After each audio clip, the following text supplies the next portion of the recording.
Today is a complete log and an interesting way to start the week for me. So today I was able to wake up early enough, so I decided to head down to my local McDonald's and get 3 sausage egg McMuffins that I decided to share with someone else.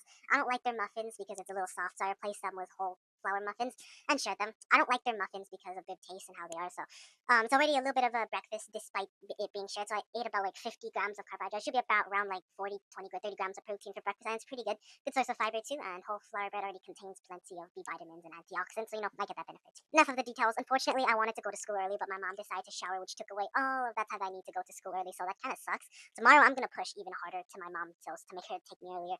So first period, the teacher presented all the Spanish presentations, and I was able to play my 10-minute presentation, thankfully. The teacher at the end of the class asked me about the social problem, which I will go on a tangent with, that I was talking about, and I explained that friend groups assume people who join them are rotators and already have friends. Now this false assumption indirectly isolates people who are looking for stability. He partially misinterpreted me, thinking that they're just finding a reason to leave them behind, like the newcomer, and while that could be true, the counter reason is that this is often done without bad intention. The false assumption is that it isolates people, and I seek to make the reality visible to whoever can see it. That's why I'm also translating it into Spanish, because it's a real documented systemic problem that I do want to make known across all the people that I could get past to. These friend groups may forget who joined and left theirs, and that is valid, but they don't realize that the mistakes that they're doing right now is costing toward other people. So, through my side, I'm going to make sure that this is documented. During after graduation, make sure the truth is known. I'll make sure it's documented and sure. My Spanish is very imperfect, but saying the truth takes over grammar mistakes in the now, even as we do improve our Spanish language over time. And the reason is that although this friend group issue, you guys can check out my reels after, because this one is also spoken in Spanish and English. It's also spread all the way throughout. It's an issue that a lot of friend groups out there falsely assume that newcomers out there they think that they're rotating and they already have a friend group of their own, when some newcomers are actually looking for a friend group for stability. And they don't tell them their contacts, and the next day that friend group is gone. The newcomers left behind. I jump more in depth at it in other videos on my channel and on my reels. So he told me a solution that I should do is create a club during lunch that allows for people who feel lost to join. But I argue I shouldn't make one because of personal and time costs related to it to create something that is fairly expensive. So instead, I leverage to doing these videos, but also translate some of that into becoming a link leader, doing what I like to do at school in the options that are available to me now. So a link leader is someone who helps mentor freshmen and lead them around. I'm kind of like a nominee right now because I have currently applied to become one for next year. I want to become a leader out of necessity, not to look good on paper, but rather in a simple quote. It doesn't matter if the freshmen that I teach have friend groups already have stability, or maybe they don't, maybe it's something different. But in a simple sentence, quote unquote, they need to know what the hell is going on at this school, quote unquote. A leader born out of warning for observation. Like, this place is not a high school musical, even though I wish it kind of was. Think of that Brian 3722 link through. In an abstract metaphor, if everyone at this school and I was a link leader, if I was friends with all of them somehow, then I was placed as a link leader later on to talk to new freshmen, I would tell that freshman, quote unquote, all my friends are heathens, take it slow. That is taken from a song. It means that, taking a little bit of meaning out of this, whenever you join a friend group here, treat them with care. But if they abandon you structurally or fail to let you know, give them a second chance. If they fail that second chance, you follow your rules from this point forward, not theirs. No, that's a little abstract to yourself. Down to second period. Second period PE, we just learned archery for a new unit here, and we were taught how to use it, but there was no actual target practice yet. So two of y'all girls kept patting my back, and thanks for tuning into this video. Yes, I do log my day, so welcome. Interaction was mostly neutral, so that is great. And I know who keeps patting me, and please stop patting my back. I know it's you, and your mention perfectly intersects with one of the saddest stories that I again will go on a tangent about. You told me yet on why I do not yet have a Valentine, and how it connects to I still don't yet have a girlfriend. How fourth grade me wished I had a girlfriend at this point of sophomore year. Well, I got a few things wrong in high school, so basically attempting to integrate into certain friend groups is not easy. Each one has their own dynamics. Some are established and some are not yet open to newcomers, because I have been structurally rejected from many friend groups before. The stability required for any friendship to form, let alone a relationship, would not form because we are new to a dynamic that's already set up or simply hostile against us in a structural manner. The one side of me says I wish I had a girlfriend now, but the other one says that structurally this environment is too fragmented and constrained for any stability to form in the first place. That's why the question isn't about why I don't have a girlfriend or I wish I had a girlfriend, but it becomes, if I were to actively set myself up for that goal right now, will this social environment allow it, quote unquote? And for now, it remains like a decaying part of an exponential equation, because it never quite reaches the asymptote of the variable no, but it never quite reaches it at all. It never quite reaches yes either. It is still possible for me to get one, but that same girl, by extension, might still have people who watch her moves. She might have a busy schedule, and we may never even meet at the right place at the right time ever. Like I say, everyone has intrinsic riz, so I am more than capable of holding a relationship, but the social environment around me is currently closed off. Any spot where I could technically form a friendship and then form other relationships in is kind of like a hot spot. They're blocked off because of other social signals. It's blocked off by a lot of social noise, blocked off within friend groups within friend groups, and because it's a lot of fragmented stuff. It's like a volcanic hotspot in social plate tectonics. You don't see it too often, but it's there if you know where to go. I don't know where to go. If you put your entire 4-year school to find a girlfriend, you'll get closer to the asymptote, but you'll never quite reach it. Or maybe you will. It all depends on whatever you're going on. If I myself keep on getting structurally rejected from friend groups, then how am I supposed to form stability that forms friendships and thus relationships at all? And then by extension, is the question here. That's why my goal right now is not yet a relationship, because the seeds of stability that preceded in the friend groups that I'm visiting now, they are still locked, even indirectly. The type of stability is abundant next door. Next door is adulthood. Adulthood because people finally learn to slow down. Schedules become more monotonous. You live a 9 to 5 instead of a period 1 through 6. Then maybe I can be a Juan to a random woman named Isabella or Anna or someone if I ever meet her at work or some random show, however those Spanish telenovelas go. So my goal here is not to find a novia or novio, but to find friend groups that really matter. To fill them in during morning period, afternoon period, anytime I'm free during school.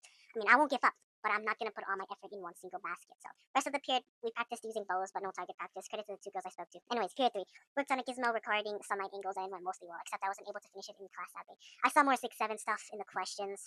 Period 4, we learned more about the industrialization that Stalin did for Russia and how it proved useful once in 1941 when the Nazis betrayed the Soviets and then, World War II ended up coming away. I debated between working for either math class or maybe finish up the gizmo for my last period when the free time came, but the gizmo takes time, so I decided to finish up math and copy down problems because it's much faster and it's simple quadratic practice compared to a science assignment which requires me to think. So obviously to reports around February 2, 2026, today around 9:30 p.m. I report one of the people that I sent reels to just blocked me, so that's low Ken women kind of sad. Lunch period, a few interesting observations.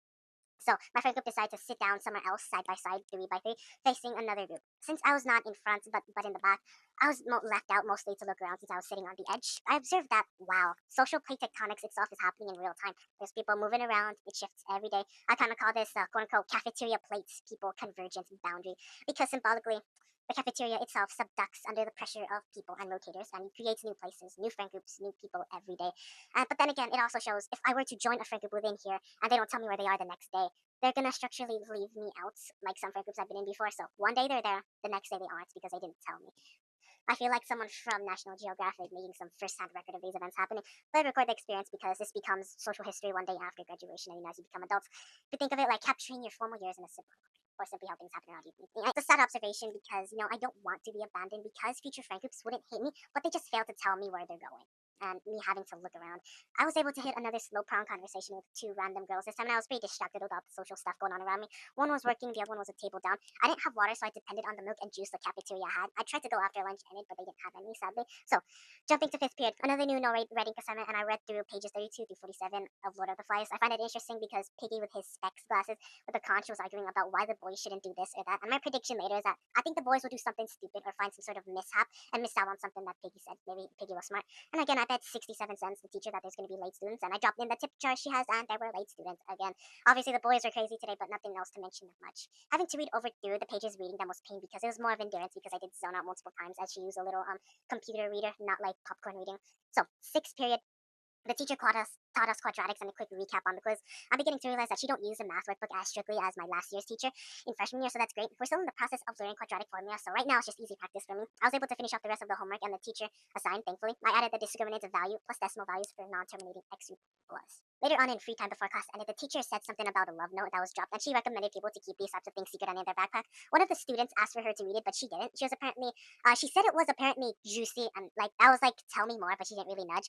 Before that, she recommended us to work hard, play hard as a motto of her teachings, and she says just to pass with a 60% and move on from her class. What I infer is that if she recommends us just to pass the bare minimum for her class, what made her lower her grading standards so low? Was it students being lazy, or maybe was it just her trying to be more efficient with teaching? Then again, another one of the students, as a teacher, rambled about her metaphor. Quote unquote, I like to play with my friends hard at night, quote unquote, student said. The teacher said, quote unquote, hey, repeat that again. The student said, wrong thing. She said, no, the other one. Now the student did not budge. Now the teacher said, quote unquote, don't say things like that. And the entire class heard it also. So the boy practically means privately he does it with his homeboys, even though we know he doesn't. Or maybe he does. I don't know about that. But anyways, right at the end, I'm beginning to realize my fear of hesitation is coming back. I wanted to talk to a group of people before dismissal, but I felt afraid to do so because of judgment. And also realized my new interaction count is getting pretty low this time. So I'm going to do what I could do with the time there is. Me versus a fear of hesitation is kind of like an artillery battle between, it's like a social battle between mental fortitude versus a standing fear. One can win in the moments, but I can choose what will win. So I need to fire my mental artillery more to overcome my fear so that I eventually could talk and begin initiating more and more interactions.